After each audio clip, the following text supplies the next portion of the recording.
Today's episode has been brought to you by Schedulicity.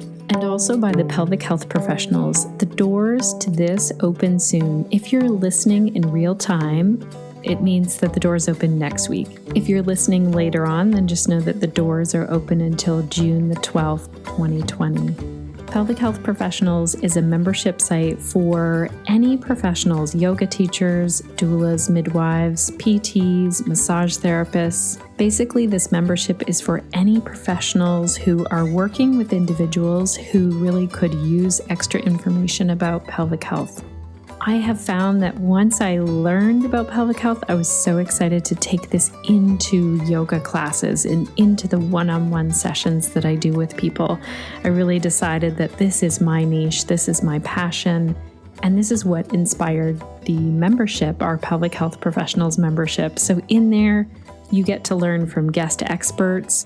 We have Q&A calls, we have a super supportive Facebook group, and there's also a huge library of resources there for you.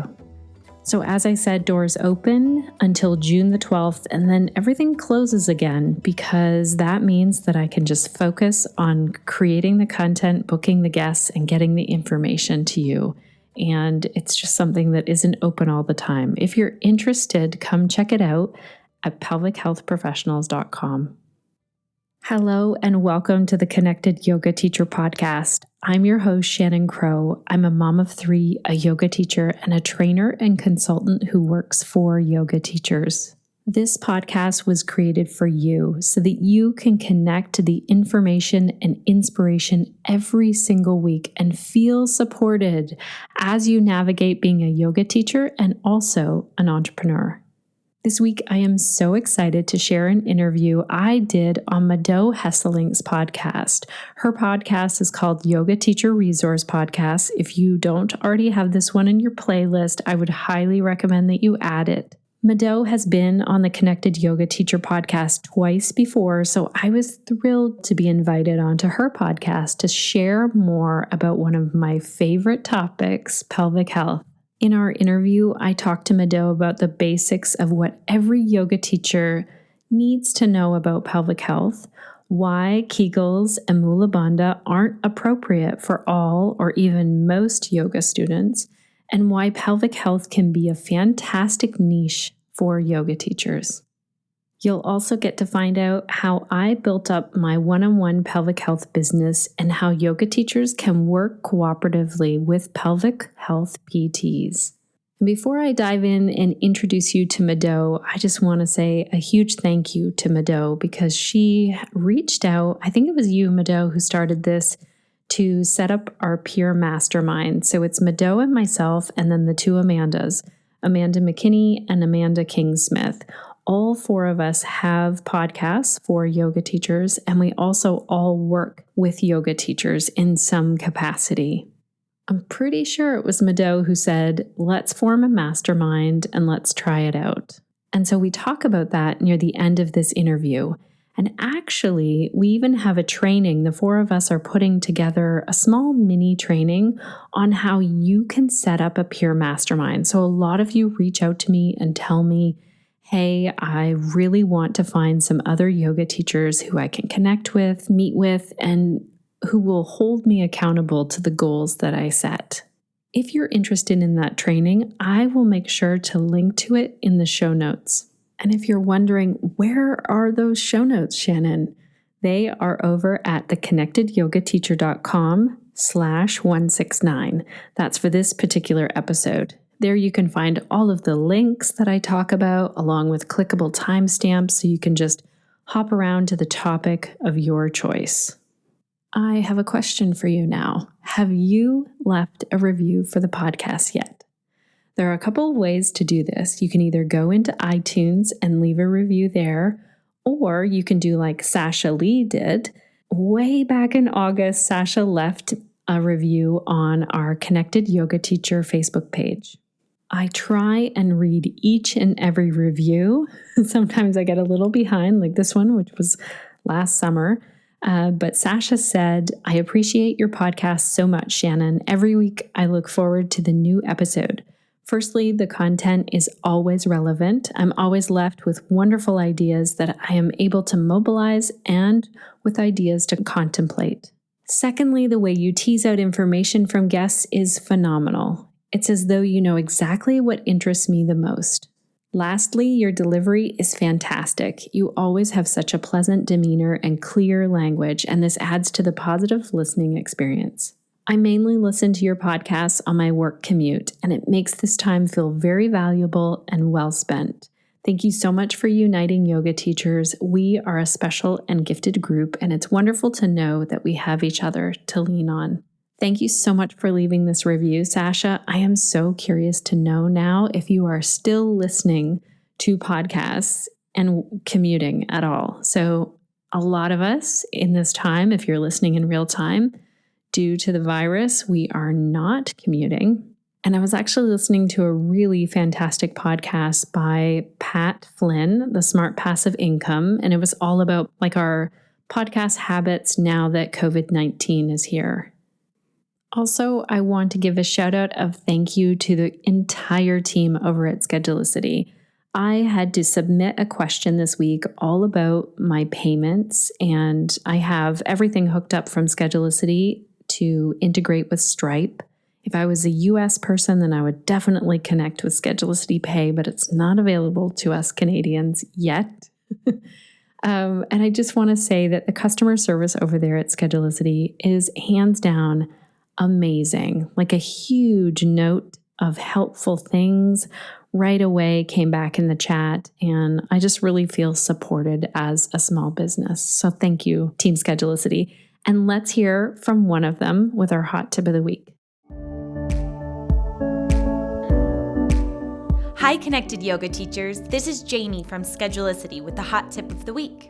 Our marketing team was inspired to take a yoga class this week, and in the meeting that followed, we noticed that we all felt more energized, happy, and engaged. It's extraordinary how yoga can benefit and challenge people of all different types and fitness levels. At Schedulicity, we know that yoga teachers see a huge variety of students, and keeping track of their individual needs can be daunting. That's why we have included a place for notes on your clients' profiles. This way you can keep track of injuries, health concerns, or other challenges. You can also tag your clients with keywords. These keywords can be used with our email marketing feature to send messages to specific groups. Keeping track of your clients in this way can help you stay connected and mindful, as well as providing them with marketing content tailored specifically to their interests. Someone was just asking me this week how I got to know Schedulicity and saying oh, you must use Schedulicity because they sponsor your podcast. No. They sponsor the podcast because I was already talking about their company so much. And they actually reached out to me to let me know what I would like to see in the software. And that's when the relationship built. And that's when this whole podcast sponsorship came up. So just so you know, I am super fussy about who could sponsor the podcast. So Schedulicity has been our sponsor since we had a sponsor. And I'm just really excited to be working with them, especially in seeing the way that they're supporting yoga teachers right now. Okay, let's get into this interview that I did with Mado. So this is Mado asking me the questions. Longtime listeners of the Connected Yoga Teacher podcast, you will be familiar with our third-time guest now. Mado, that I think is a record. Mado has been on here talking about the 100 conversations she had with yoga teachers. That was back in episode 91. And then in episode 162 on how to fill your yoga workshop. That wasn't that long ago. Mado has been teaching yoga since 2005 and training yoga teachers since 2010. She is the creator of Yoga Teacher Resource, which is a podcast and a platform that was created to fill the gaps between what is taught in yoga teacher training and what it takes to be a successful and effective teacher. And this exact episode was actually aired on Mado's podcast. So if you want to go and listen to her intro and outro, you can. I'll make sure to link to that in the show notes. Mado is a really lighthearted, creative, and informed yoga teacher who is passionate about learning and helping and supporting yoga teachers. Let's have a listen to this interview.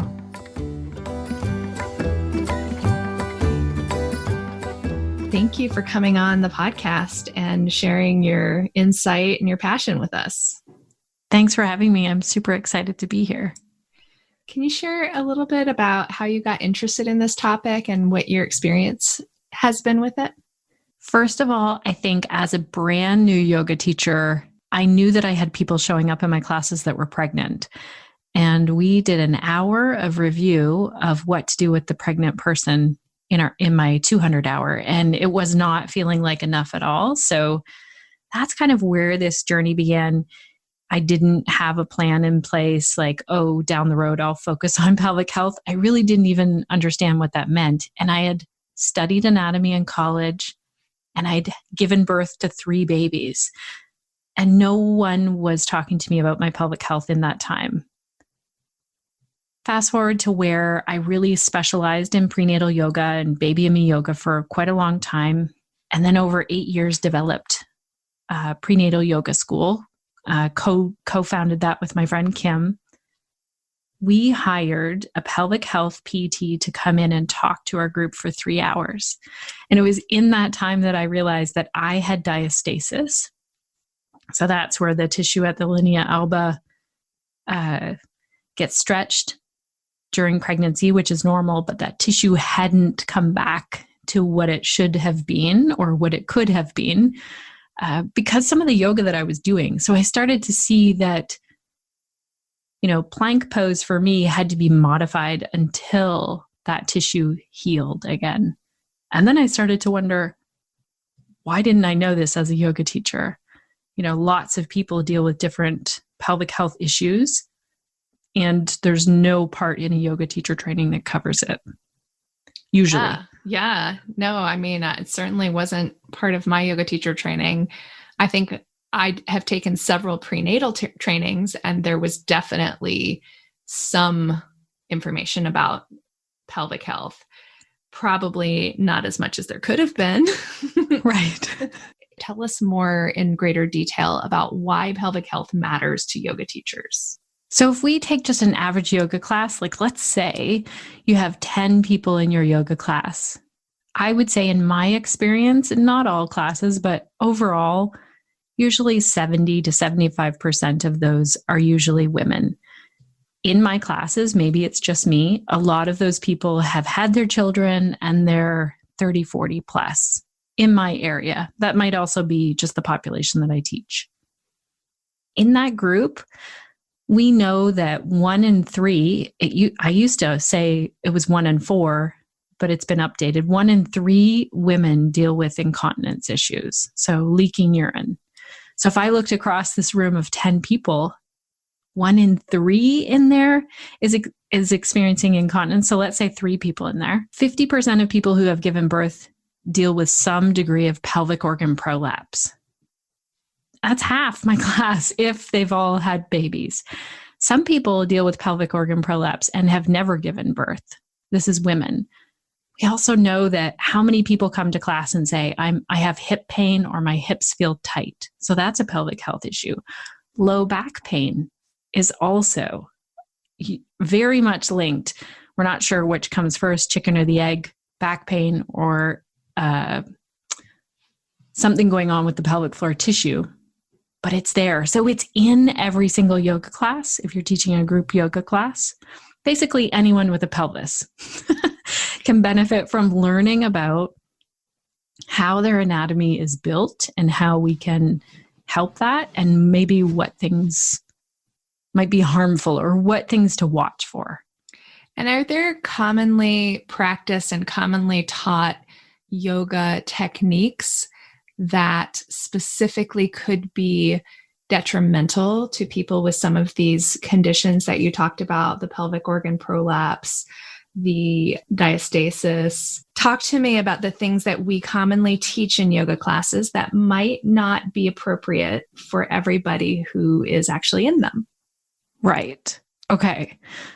So this is a really good question. And I just want to, first of all, take away any shame or blame for yoga teachers. I was teaching different things that I teach in a different way now. But I also want to say movement and variation in movement and finding things that challenge the body are also beneficial. So I don't want to say like, here are the poses to never do. Where at one point I was thinking, okay, you know what? Boat pose, forget it. I'm never teaching boat pose again because it's a double leg lift. And if someone had pelvic organ prolapse, it could make it worse. So I just want to say that I've backed away from that thought to, we can do every single movement if 4 things kind of exist. So the very first one is we like it, like we want to do it. Some people challenge me on this and say, well, some people don't enjoy doing something, but that's the pose that they need.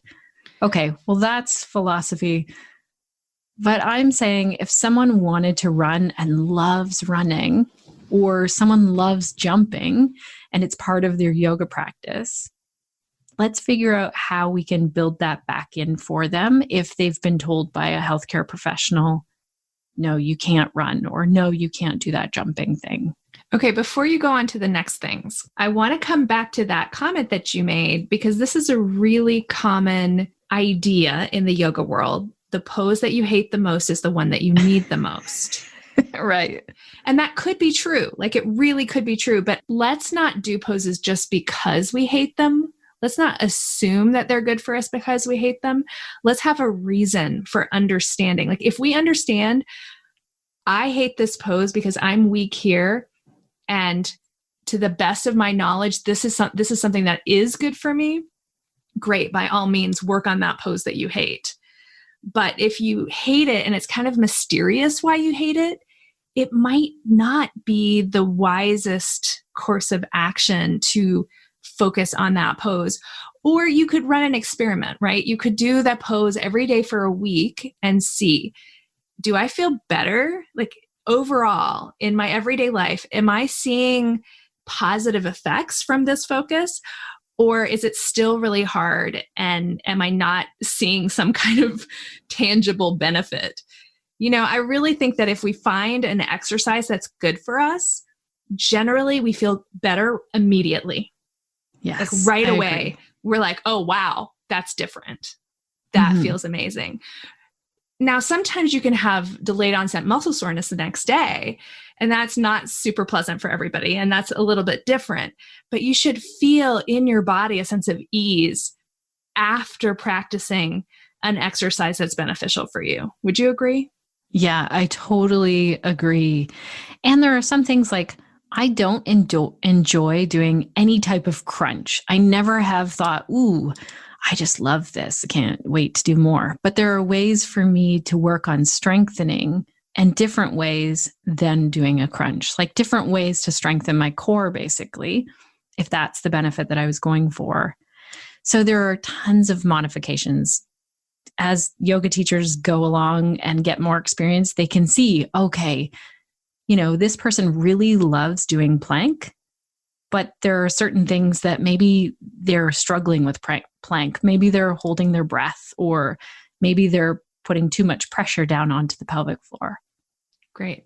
So getting back to your list of how to kind of evaluate whether an exercise is healthy for you or not in the framework of a pelvic health perspective, we said, first of all, we like it. And then maybe we're modifying that to say we like it or we feel really good right after doing it. Would that be fair? Yes. Okay. Yeah. And there are some poses that I will add to someone's thing. Like, say I was working with a woman who wanted to go kayaking. Kayaking was her favorite thing, but she couldn't get up out of the kayak. So we were doing poses to help her with that movement, right? So it might be something like that as well. So there's a reason, or we like that movement. The second thing is there doming or invagination? And there are many different names for this, but if you look at that tissue at the linea alba, so that tissue that's along the line of your belly button, all the way from the sternum to the pubic bone, and you feel for that tissue, that's where the rectus abdominis muscles meet.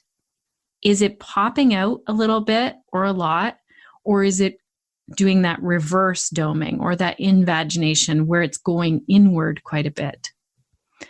This is the part where I would get a pelvic health PT to assess it. Do you have diastasis?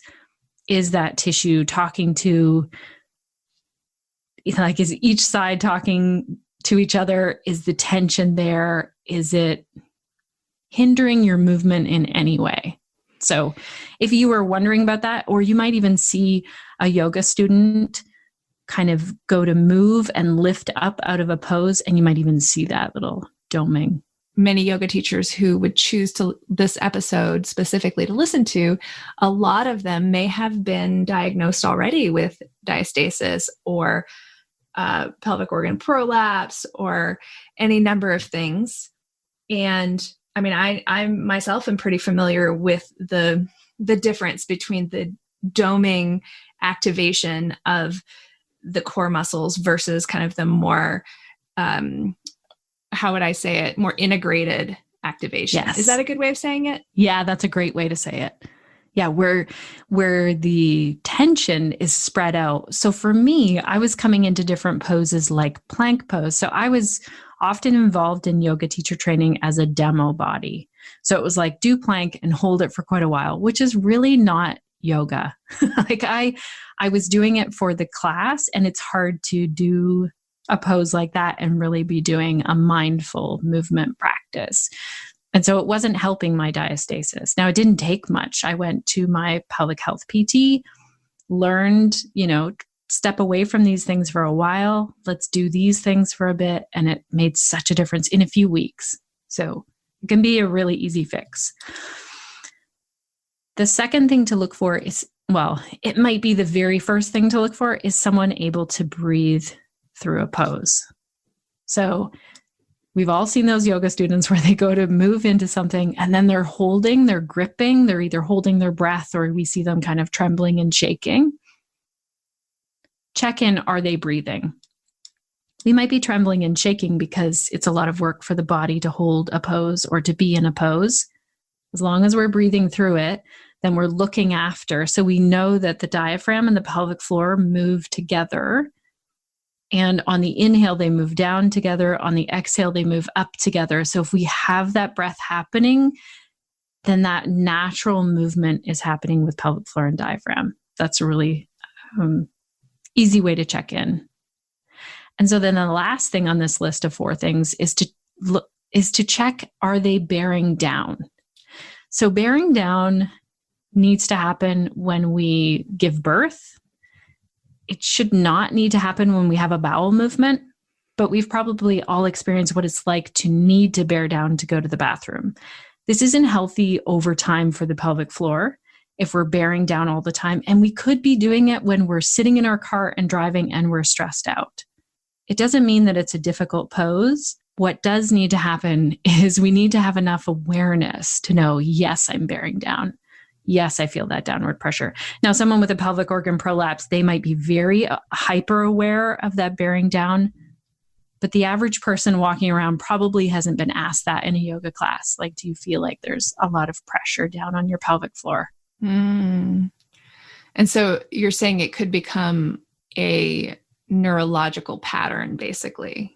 Definitely. I have worked with people who say, every time I come into a forward fold, I feel that pressure increase. Often they will have a pelvic organ prolapse and they know, and they're trying to avoid that extra pressure down. Or another body, no visible difference, like in bodies, will say, when I come into a forward fold, wow, it really decreases the pressure down and it decreases my pelvic organ prolapse. It's something that I do for management. So there's no bad pose. Like, I was labeling boat pose for a long time, but that's one where people will feel that pressure more so because it's a double leg lift, or something like a crunch, or maybe a plank. So there's no bad poses, but I know that you have some strong feelings about certain cues where the students might interpret the cue as a tightening of the pelvic floor, such as Mula Bandha. Can you go into this in a little bit more detail? For sure. So one thing I first graduated from a Kundalini 200 hour. So there was a lot of Mula Bandha cues. And I definitely taught that way until I realized that over 50% of people are usually holding too much tension everywhere in their body, let alone in their pelvic floor. So just like, imagine if you came to a yoga class with me and you told me I have shoulder tension. And I was like, you know what we're going to do for those shoulders? We're going to hold more tension in those shoulders. You would feel right away, this doesn't feel right. Like, I feel like I need to release that tension. So this feels like the opposite of what I need. When someone has a pelvic health issue because of long ago, Mr. Kegel developed Kegels, this strengthening of the pelvic floor, and many people have been given the advice of just do your Kegels, men and women across the board, which is this pelvic floor engagement. The problem is we don't know what's going on with those muscles often. And the other problem is that most people aren't even doing that pelvic floor engagement correctly. They might be tightening more around the anus. They might be tightening the glutes. They might be tightening around their jaw. And we know that overall, most people are holding quite a bit of tension in the pelvic floor. There was a really cool study done. It was done only with women, but it will be the same for men. That's my guess. Where this group of women were shown kind of like stressful images. So different images that were stressful to them. And the very first thing that held that tension and reacted was the pelvic floor. And this makes sense. Like, we guard. If you look at a student who's in pain, you'll see them tuck their tailbone. They are guarding. And it makes total sense that we would guard that area when we're stressed. The issue is that being stressed because we're being chased by a wild animal and being stressed because we're stuck in a traffic jam doesn't translate to the body any differently. It's all a perceived stress in our brain, and then the body reacts to it. So a lot of people are walking around with the pelvic floor. If you think about the pelvic floor as a trampoline, if you tightened a trampoline and kept tightening it, you will have no give to it. You went to jump on that trampoline, it wouldn't work the way it's meant to work. Same with the pelvic floor. It's meant to lengthen and also be strong. So it needs to do both things, just like any other muscle.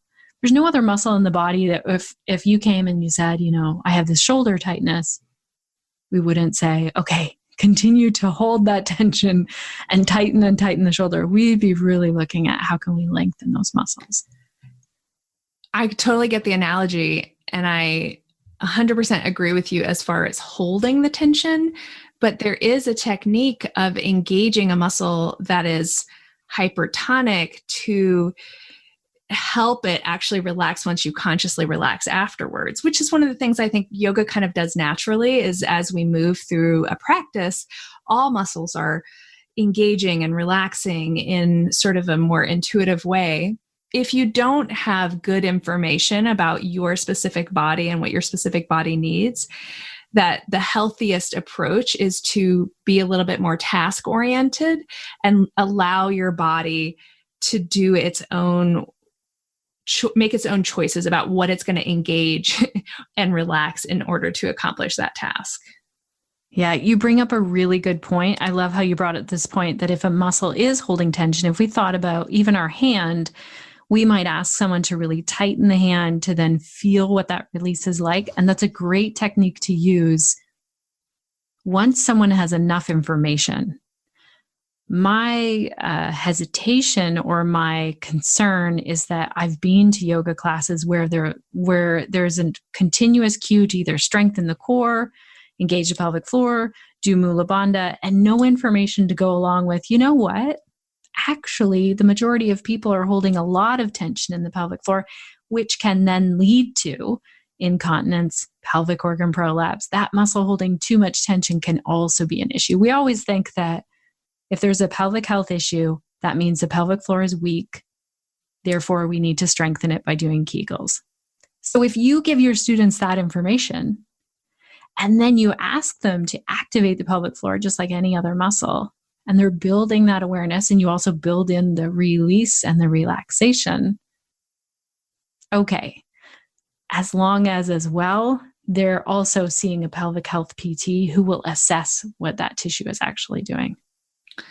Right, because sometimes only part of the pelvic floor is engaging, right? And the other part isn't. And so there may be other interventions needed, some manual therapy. But I think what you're saying too is that there are a lot of women, specifically men as well, but primarily women who have pelvic health issues that are undiagnosed.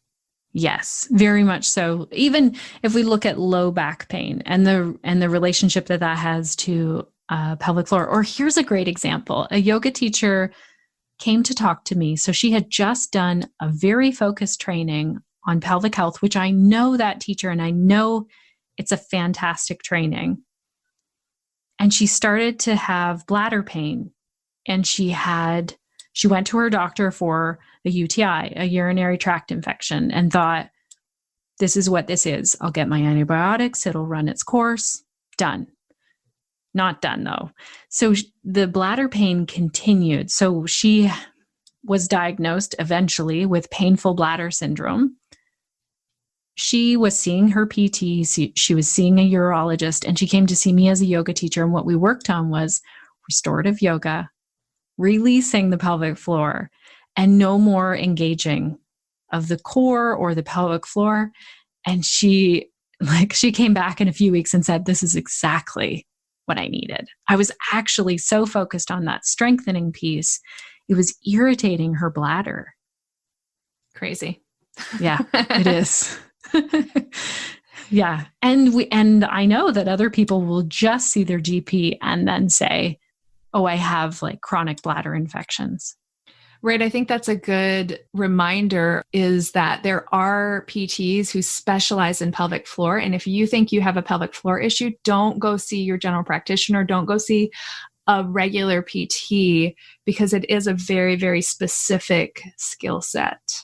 It is. And, a fascinating piece of information about this.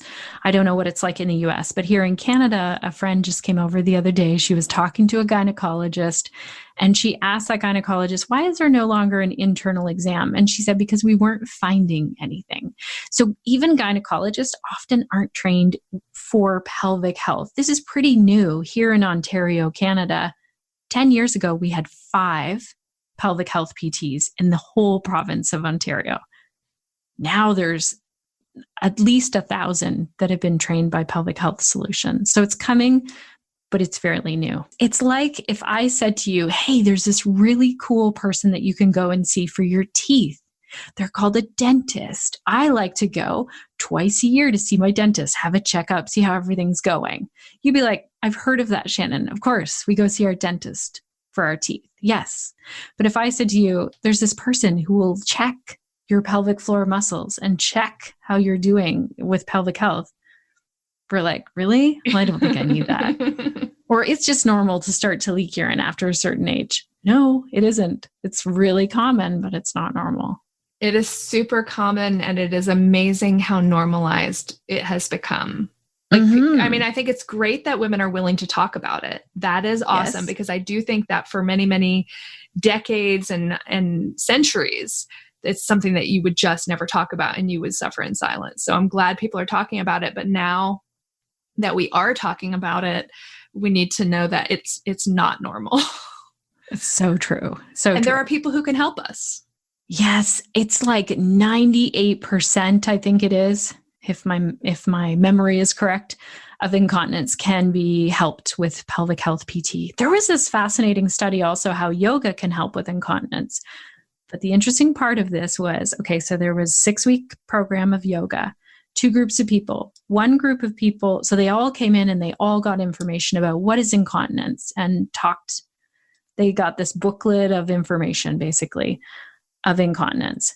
Then they split these people into 2 groups. One group did 6 weeks of yoga and the other group didn't. They just had the information. The people who did the yoga had a decrease in their incontinence. The people who had the information also saw a decrease, not as much, but they also saw a decrease from the information alone. So that's why I'm super passionate that, we talk to people about their knee pain, their back pain, all kinds of things. They come, they'll come to class and say, I have this neck pain or this jaw pain, whatever it is.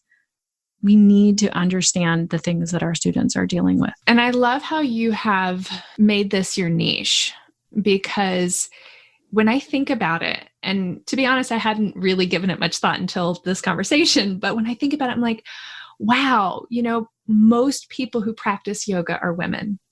And frankly, most people who practice yoga are women, just like you said, who've already had babies. Like, yes, there's lots of young women who practice, there's lots of men who practice, but really, if we look at it percentage-wise, this is the population that practices yoga. And it's also the population who struggles with pelvic health challenges, because after you've given birth, your body is different. It will never be the same. And you don't know, for a long time, you don't know how much of this is normal change, how much of this is temporary change and it's going to heal just naturally over time, and how much of this is actually a dysfunction that could be helped by information and movement, or exacerbated by disinformation or misinformation and less skillful movement. Oh, it is so true. It's amazing. Like I know of this one woman who was in her 80s or 90s, went to see a pelvic health PT, was dealing with incontinence for 20 years, did the stuff that the PT recommended, wasn't having incontinence anymore. And she was really upset that for 20 years she'd been dealing with that. Oh my goodness. No. And that I used to be afraid to talk about this in front of a yoga class. So I used to teach a class called Gentle Yoga for Hips and Shoulders, because I didn't want to call it yoga for pelvic health. I was incorporating some of the stuff that I was learning. And when I would just give a tiny nugget to a group, I tried it out with a group of yoga teachers first. We talked about incontinence in that class. There was a flood of questions at the end of the class. And I realized, wow, this is really needed. And why aren't we talking about it? Like, this is, if we took the shame away from the pelvic area, wow, we could really make a big difference. So there are people who have a condition called vaginismus, which means that they cannot usually insert anything vaginally. This is a big deal. Like, we need to be able to enjoy sex. That needs to be part of our conversation with our healthcare team. And the way that yoga comes in is that we can be working with these professionals. Like, we can be working, I work at a PT office where, they'll hit a wall with someone and they send them to me and say, you know what this person needs is they really need a yoga class. They need to learn how to breathe. And I'm working on these specific things with them. Can you take the hour and help them? I'm glad that you brought that up, because that's what I was going to ask about next, is how you, as a pelvic health specialist yoga teacher, how does that fit in with the paradigm of going to PT and seeing a pelvic health PT? Because clearly you have different scopes of practice, different skill sets, and different abilities to spend time with the person that you're working with. So I know that you've been very successful focusing on pelvic health, that you've been able to command pretty high private rate sessions, that you fill up your small group classes really consistently. So I think it would be really interesting for the yoga teachers listening to hear a little bit about the business side for you of how this has looked. And I know you also train yoga teachers and educate yoga teachers in this kind of angle of yoga. Yes. So I train two different groups of people, maybe if I lumped them, people who just want to know about it to incorporate it into their regular classes and have the information, and then people who want to, like me, specialize. I think it's in my personality and just in my curiosity about anatomy and how the body works to be super passionate about pelvic health. So that's one thing, like, I would never tell someone to force into a niche because, oh, well, it's a good moneymaker. Like, it's a good moneymaker for me because I love it. Like, I, in my spare time, listen to podcasts and read books about pelvic health. Right. So it makes it really easy. So it might, for other yoga teachers, it might be something different. Totally. And niching down wasn't easy for me in the beginning. Like, I struggled to think that I was going to be pushing some people away, or all of those fears were definitely sitting there, that I would make my audience smaller. I don't know. There were so many that kind of came up, but they were just sitting in the back of my mind. And it wasn't until over time I realized, oh, wow, I can do a registered session and get 18 people to sign up with no problem for an 11-week session when I call it Yoga for Pelvic Health. So that's where I kind of started with it, was the group session. And now I only teach one-on-one. So there's definitely space. And that's why I started training yoga teachers in this. Like, people were still asking for group classes. I would only teach like one night a week for this 11 weeks. And I only did it twice a year. And then I started only doing it once a year. And the need is definitely there in the community. But what I found was that I could really serve someone in 3 or 4 classes maximum to find an at-home practice that would benefit their particular pelvic health needs. And that's the love. That's the work that I really love. So the business side of things, I mean, would it be helpful to find out how I got into the PT office? Or Yeah, you can ask me anything. I'll answer anything. Our local PT came to a workshop and led a workshop at our yoga studio. So we had invited her in. I think that's how it started. Yes, it was. It was a pelvic health workshop, and we worked together. So she also got to see and hear the style of yoga that I taught. And then I was looking for a card of hers for referrals. So I do a lot of referring out. If someone comes to me and they tell me they have a pelvic health issue, I'm like a broken record. I just don't really want to work with someone unless it'd be like if someone came to you with a condition like, I have chronic back pain. Well, I would send them to a PT and let's figure out what's actually going on. And then what's the yoga that can support that? But I want to know, have you looked at like why this is happening? So definitely referrals, but this is a two-sided thing. I want to make sure when I give a referral to anyone that they are amazing. And PTs, physiotherapists here in Canada, physical therapists in the US, all have different specialties, all have different levels of training, just like yoga teachers.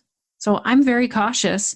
I wouldn't just recommend someone try any yoga class for pelvic health. I'm very fussy with who I refer to. So if you walk into an office and you ask them, what do you specialize in? And it's something like, physiotherapy for children, this might not be the person unless you are a children's yoga teacher. So it's almost interviewing the people that you're going to refer to. I think that's important. The scope of practice part was hard for me for a while. So I thought about becoming a pelvic health PT, but I don't have the desire to do the work that a pelvic health PT does. I just thought, should I become one? I want to do the yoga. I really want to focus on that for people. So I came to this place where I realized my scope of practice is the 8 limbs. That's within my scope of practice. And I rely heavily on a team around me, like a psychotherapist, a physiotherapist, an osteopath, like a lot of people around me. Physiotherapists, physical therapists, they also do not want to do what yoga teachers do. They do not want to sit by your side and guide your whole practice. Mm-hmm. They want to test you, figure out what's going on, and then give you like a couple exercises to do. But they do not want to babysit you, and they don't want to create a whole long program for you that's super detailed. Of course, like you said earlier, don't do this because you think it's a good idea financially. Do it if you're passionate about it. But if you are, there is a big, big market for this because there's a lot of need. If you can find the right relationships with physiotherapists, physical therapists, then there is this stream of referrals that is effortless. Yes. I think that's really important to a lot of yoga teachers because we don't really love the marketing piece so much. And so to have an effortless stream of referrals is really huge. Yeah, I would just put out like 1 or 2 emails and have that session full, and my list is for my yoga students, local yoga students, is around 300 or 400 people. It's not massive. It's a fair size list for a local group in our area, but it would fill with no problem. Amazing. I loved what you said earlier. And I think that people from all different types of niches who want to interface and collaborate with healthcare professionals, I think that this crosses over this idea that you invited them to teach you.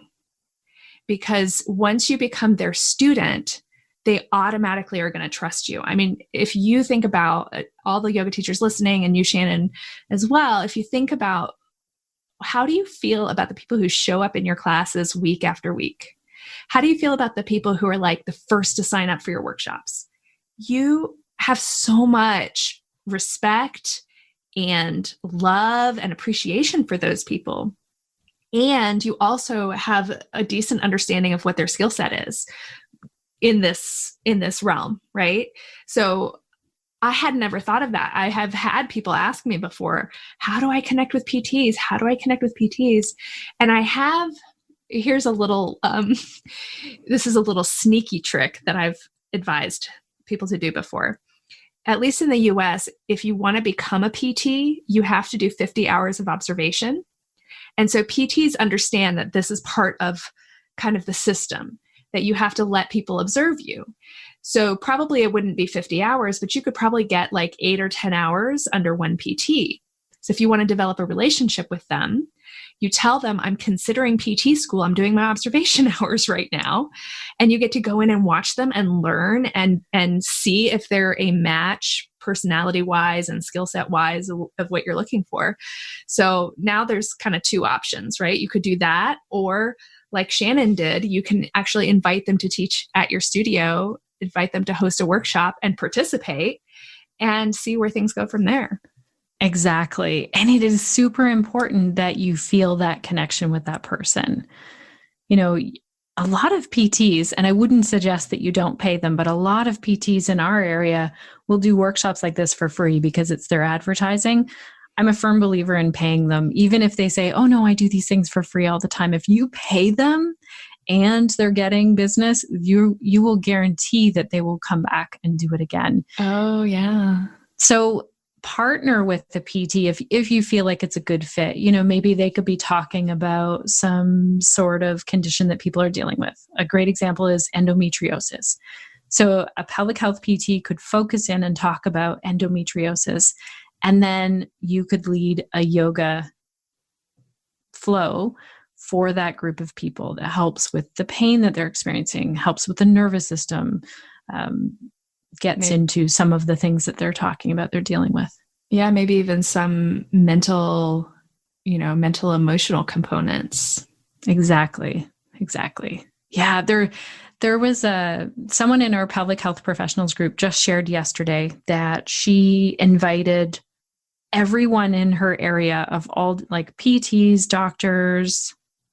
I don't know if she went for midwives and doulas, but those would be other people as well. Anyone who deals with someone pelvically, she invited them to a yoga session, a free demo yoga session. And she said, only 3 people have signed up out of, I don't know how many invites she sent out, but she said, those are 3 people. And if they start referring people to me, that'll make a huge difference.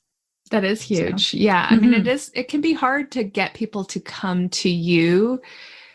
Yes. For a demo. I think another way of doing a demo is to offer to come to them and do a demo, and that can be a little bit easier. Yeah. But there's, like we've just been talking about, there's all these different ways in once you start getting creative. And it really is about, one, following your passion. Like Shannon said earlier, you can't make a success of a yoga niche that you're not actually passionate about. It will not work because number one, it's always way more work than you thought it was going to be. So you have to be committed to it. And number two, the passion's going to come through, whether it's there or not. And if it's empty, it's just not going to land with people. Yeah, I have a great example of that. I teach a 4-hour workshop and I teach it for the public. Like anyone can come to it. Yoga teachers can as well.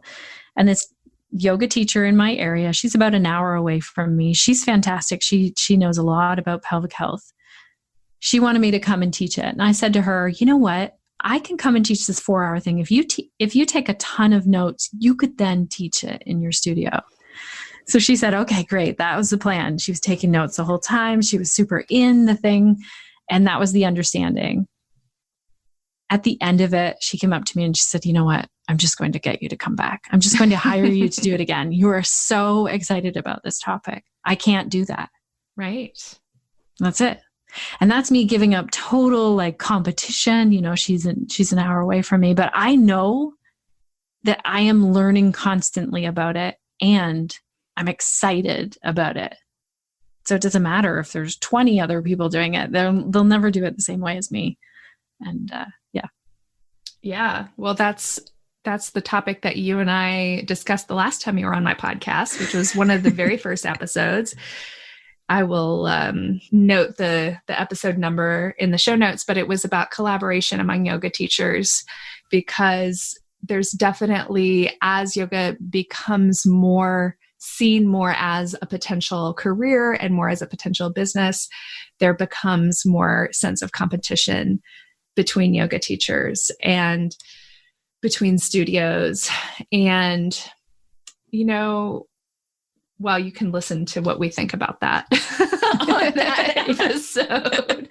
That's great. But basically, we think there's enough for everybody. And we think that if you focus on yourself and you focus on what you're passionate about and who's in front of you and who you can help, then you're going to be way more successful than if you compare yourself to other people and view other people as competition.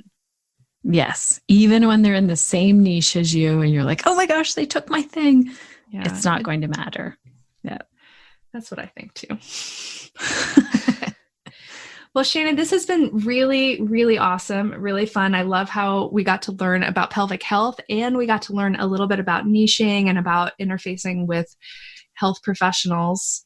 Is there anything else that you really wish that yoga teachers, just any yoga teacher, understood about pelvic health? Very small thing. I can think of one example that I'd love yoga teachers just to try. So a very small practice. I don't know about you, Mado, but in my yoga teacher training and in all of the yoga classes I'd led for a very long time, I often cued bridge pose on the inhale to lift. So lifting the pelvis on the inhale. I would encourage yoga teachers just to try switching it. So take an inhale before you lift into bridge and exhale to lift. So remember how I talked about earlier, how the pelvic floor and the diaphragm move together. So on the inhale, they lower down together. And on the exhale, they both lift together. It's like we're not fighting gravity anymore. So we have a different sensation. There's nothing wrong with lifting on the inhale. But if you were possibly dealing with pelvic organ prolapse, or you were bearing down, or you had pelvic girdle pain or low back pain, see what it's like to lift on the exhale. Also, on that note, for every single yoga teacher, if you are always cueing a movement with a specific breath, switch it around and see how your brain reacts. We make new neural pathways in the brain when we do that. So I would say practice and play around with it. Yeah, that's awesome. And another thing that I love to do is to just teach it both ways. Yes. And invite your students to make up their own minds about which one they like better, which one feels better to them. Exactly. Oh, that's so good. So Shannon, if anybody listening today would like to find out more about you, would like to work with you, would like to learn about more about pelvic health from you, how can they find you? I would say if they really want to focus in on the pelvic health part of things, go to pelvichealthprofessionals.com. and look under our resources. We have a ton of articles and podcasts there, and they can take in all kinds of information about different pelvic health topics. Awesome. Thank you so much. And I'm sure you'll be back, maybe another year or so. Thank you so much, Mado. It is great to chat with you and see all of the work that you're doing. I'm super excited. I know that I have you on the podcast very soon. I don't know when this will release and when that will release, talking about workshops. And I'm really excited about the work that you're doing. Yeah, thank you. For everybody listening, just as a little peek behind the curtain, Shannon and I are in a really cool mastermind together.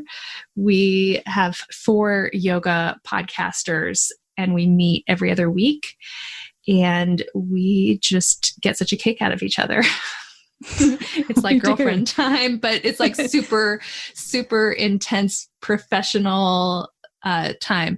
The only thing is that like 2 of the 4 are Canadians and the 3rd is like a really, really nice American. So I they're so nice that they're making me, I feel like they're turning me into a nicer person. This is so not what I thought you were going to say 2 people are named Amanda. So there's that confusing. That's hilarious. That's definitely not how I see the group, is like nice and not nice. So just so your listeners know. I'm not nice. I'm just like, I feel some pressure to keep up with the niceness.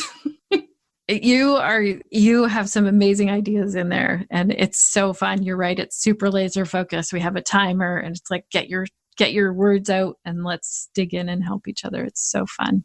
Yep. All right. Well, after that little peek behind the curtain, we're going to wrap up. And thanks again, Shannon. Thank you, Mado.